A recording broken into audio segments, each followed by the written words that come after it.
Hello, I'm Sedgwick Clark. For 30 years, I've been the features editor of Musical America. I find it amazing that it's been that long, but it's been a rare pleasure and an extraordinary experience because I've been meeting incredible artists. I've been dealing with wonderful people in the classical music business. I have had what I have considered the perfect job. I came to New York 50 years ago to take advantage of the classical music world, and I have done that. I have been able to go to about 125 concerts a year. Carnegie Hall is sort of my alternate home, Lincoln Center as well, and my publisher, Stephanie Challoner, has graciously asked me to stay on in an emeritus role, so that in case I have anything to offer, I can do so. Susan Elliott has said that anytime I want to write for the website, which is something that everyone in the music world should be reading, I can do so. And you'll probably be reading me one of these days soon. My time with Musical America has been the highlight of my career. And I am very pleased that my successor is going to be someone I admire very much. His writing is brilliant. He will bring to Musical America a totally different approach, I'm sure, than I do, and it's going to be something that everyone is going to want to look forward to. And now it's time I want to introduce my successor, Clive Paget. So welcome, Clive. Sedge, you're way too kind, as always. And it's great to actually meet you virtually on Zoom after what feels like about 6 months, I would say, since we've met in person. Yes. I mean, I've known you for 3 years, bumped into you in concert halls all over New York. And it is indeed the strangest of times when none of us meet in concert halls anymore. But I did think I'd take the opportunity to ask you a few questions about your time editing the directory at Musical America, just because I know you were bound to have, and having spoken to you before, I know you're a great raconteur, and you're bound to have some very interesting stories to tell.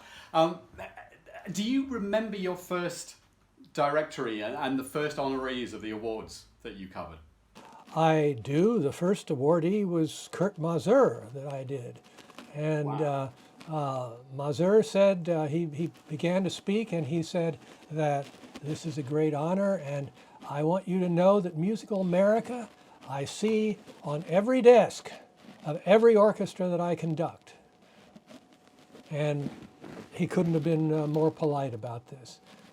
We talked about what he did at the New York Philharmonic, which was phenomenal. I remember being in tears at the first concert I heard of his. That was Peer Gynt, incidental music, and I had never heard the New York Philharmonic strings sound more beautiful. I was going to ask, do you remember the other honorees at your first awards? Oh, let's see. Great heavens. I know that I have it all written down right here. Where am I? Elliott Carter, yes. I remember we chose Elliott Carter because he was 85 years old. And we went, yes, thank you. Okay, there we are. We chose him because he was 85, and we wanted to be sure to award him before he died. And he went on to live to almost 105. Extraordinary man. I got to know him fairly well. He was just amazing, and was just composing wonderful music up until the very end. I was just really taken by him. Let's see, who else did we have? Mstislav Horoshovsky was awarded. He was also very old man. And it wasn't long before he passed away as well. We wanted to get him before he did. I have tended to make this an award for careers, which is something I have an idea you're going to do differently because you are more attuned to new music than I am. New music, I have to admit, has eluded me to a great deal in recent years. You have a wider range in that regard. But those are some of the other artists that we did. I have a picture here. Let's see. I have a picture here of myself, let's see, with Christa Ludwig at the awards ceremony at Carnegie Hall. She was an amazing artist. She was what was she? She was the Musician of the Year in 1994, the year after Mazur. And she started talking and she said, I've had 3 great conductors in my life: Karl Böhm, Herbert von Karajan, and Leonard Bernstein. And she broke down in tears and said, I'm sorry, I can't say anymore. And it was amazing, the warmth of this lady, which you get in her singing all the time, quite remarkable. Another artist who was on the cover was Riccardo Muti. And talk about a raconteur. This man had the whole hall in stitches for 10 minutes. I'm told by members of the orchestra of Chicago, the Chicago Symphony Orchestra, that they just love him for the stories he has to tell in rehearsals. I can just see why that orchestra plays so well under him, because they keep him. He keeps them a happy orchestra. Clive, once again, I am thrilled that you're my successor. It's couldn't be better.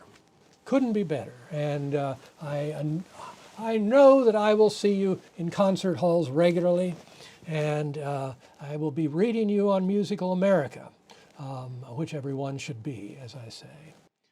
Sedge, it's, of course, a complete honor. You invited me to write my first feature for the Musical America directory, so it's a complete privilege to be stepping into your shoes. And I'm sure I can never replace you, but I will do my very best. Well, it was, and you wrote a wonderful piece about the Danish String Quartet. Those guys are fabulous. Those guys are fabulous. They are just amazing. For me to listen to a Beethoven cycle, another Beethoven cycle, really was amazing.